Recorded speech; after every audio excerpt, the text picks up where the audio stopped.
क्या तुमने कभी सोचा है कि डेविल मे क्राई, जो हम सब ने अपने प्ले स्टेशन पर बचपन में खेला, अब जब नेटफ्लिक्स पर आ रहा है तो क्या वो सच में एनिमे है? मतलब तलवारबाजी है, डीमंस हैं, ब्लड है, तो ऑटोमेटिकली लोग बोल देते हैं ब्रो दिस इज एनिमे। लेकिन आज की सच्चाई कुछ और है, क्योंकि जो दिख रहा है वो पूरी तरह एनिमे नहीं है, बल्कि एक क्लेवरली पैकेज्ड वेस्टर्न एनिमेशन है जिसे एनिमे का नाम देकर बेचा जा रहा है। और भाई, अगर तुम एनिमे के सच्चे फैन हो तो तुम्हें यह वीडियो पूरी देखनी ही चाहिए। डेविल मे क्राई, एक ऐसा नाम जो गेमिंग हिस्ट्री में आइकॉनिक है, लेकिन अब नेटफ्लिक्स ने जो एडेप्टेशन निकाला है वो ना सिर्फ कंफ्यूजिंग है बल्कि एक कल्चरल मिसमैच भी है। ये एक एनिमेशन तो जरूर है, लेकिन क्या ये एनिमे है?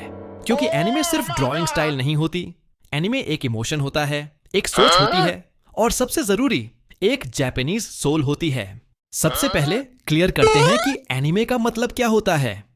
एनिमे एक आर्ट स्टाइल से ज्यादा है। यह एक कल्चर, एक ट्रेडिशन और एक emotion driven story telling format है जो जापान से आया है। जब कोई शो जापान में बनता है, जापानीज क्रिएटर्स, डायरेक्टर्स, आर्टिस्ट्स और स्टूडियोज के साथ, और वो जापानीज नैरेटिव स्ट्रक्चर को फॉलो करता है, तभी वो एनिमे कहलाता है। एक एनिमे में होता है विजुअल्स के जरिए डीप इमोशंस का एक्सप्रेशन, जापान की कल्चरल रेफरेंसेस, यूनिक पेसिंग और फाइट कोरियोग्राफी, और सबसे जरूरी एक डिस्टिंक्ट सोल जो सिर्फ जापानी एनिमे में मिलती है।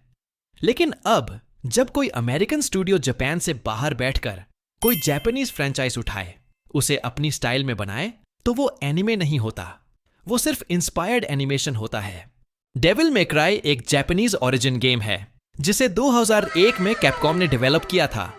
इसका मेन कैरेक्टर डंते एक डीमन हंटर है जिसकी स्टाइल, डेप्थ और बैक स्टोरी ने उसे गेमिंग हिस्ट्री का एक लेजेंड बना दिया।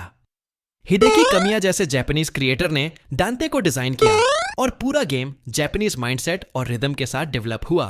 इस गेम के सिनेमैटिक सीक्वेंसेस, डायलॉग स्टाइल और एक्शन प्रेजेंटेशन सब कुछ एनिमे जैसा फील देते हैं।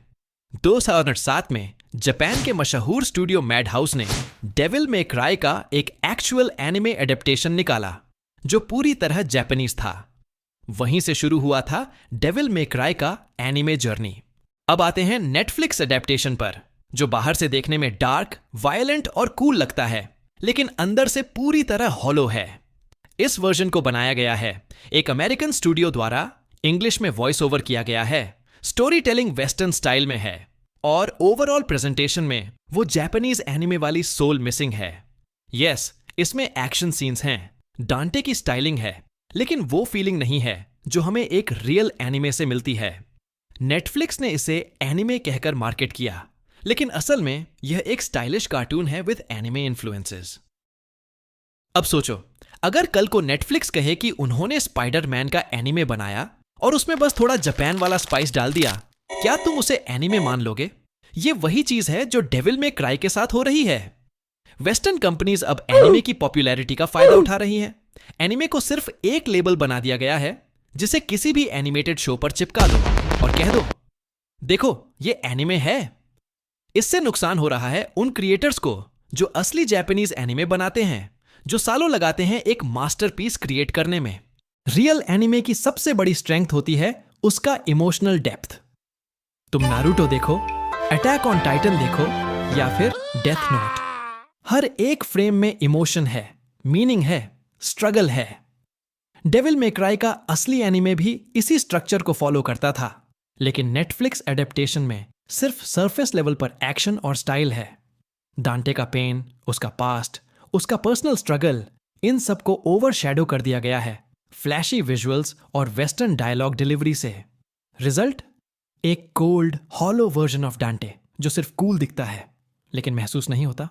भाई, अगर तुम सच्चे एनिमे फैन हो तो यह समझना जरूरी है कि हर एनिमेटेड चीज एनिमे नहीं होती।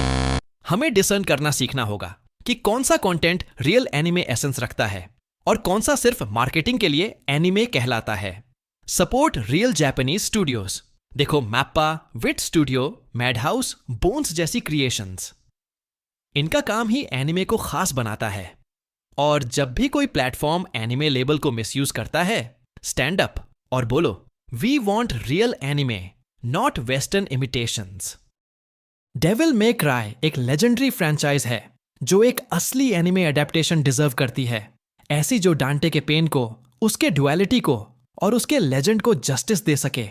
लेकिन नेटफ्लिक्स एडेप्टेशन ने उसे एक मर्चेंडाइज जैसा बना दिया है, कूल दिखने वाला प्रोडक्ट जिसमें जान नहीं है। अगर तुमने 2007 का मैड हाउस एनिमे नहीं देखा तो अभी जाकर देखो, वो तुम्हें समझाएगा कि रियल एनिमे होता क्या है। तो भाई, डेविल मे क्राई का नया एडेप्टेशन टेक्निकली एक एनिमेशन है, लेकिन असली मायनों में इट इज नॉट एनिमे। और अगर तुम चाहते हो कि फ्यूचर में भी एनिमे की आइडेंटिटी बनी रहे, तो इस वीडियो को शेयर करो, कमेंट करो और अपने थॉट्स बताओ।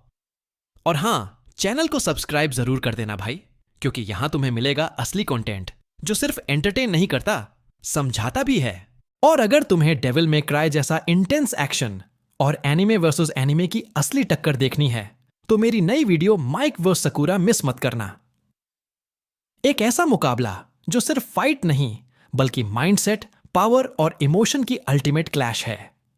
लिंक डिस्क्रिप्शन में है, देखो और खुद फैसला करो कौन जीतेगा इस एनिमे वॉर में।